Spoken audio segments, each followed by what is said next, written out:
Hey everyone, this is John and we have a new video in our Illness Abroad series, and this one is all about preventing illnesses.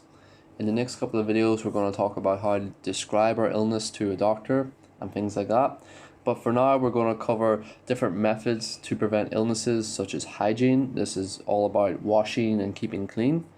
Also we're going to look at nutrition and physical activity.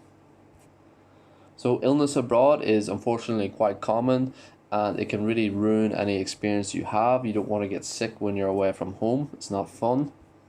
And the safest way in general to treat any illness is just to avoid getting it in the first place. So you don't have to take any medication, you just don't get it. And this is called disease prevention, stopping you from getting sick. A great way of doing this is through hygiene. So you need to have good hygiene, and this is very important, keeping you well and other people well.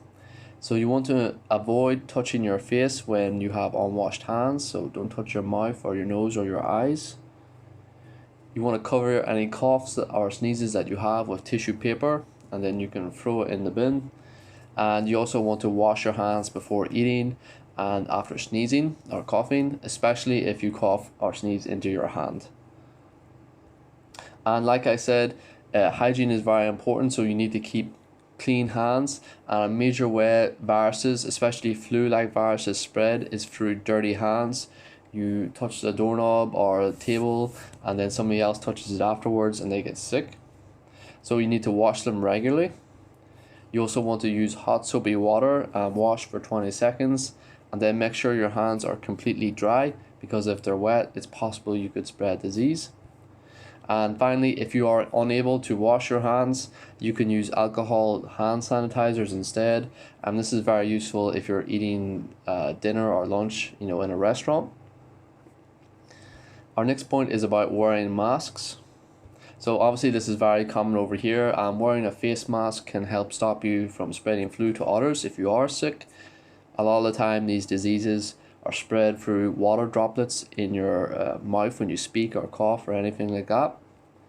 And it may also give you some protection when other people around you have the flu.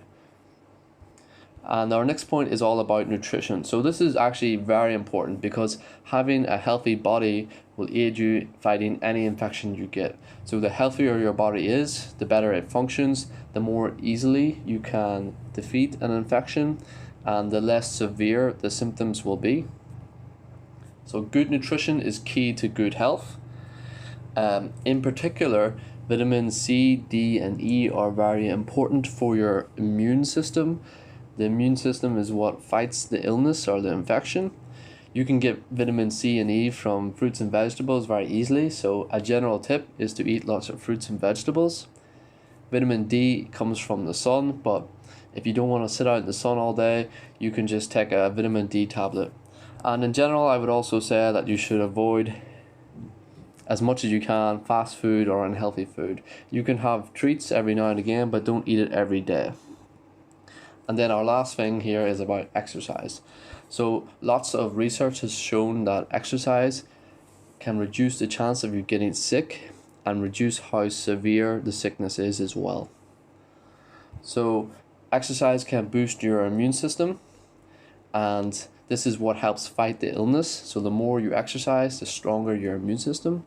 And it may also even help remove dangerous bacteria or viruses from your lungs to stop you from getting ill.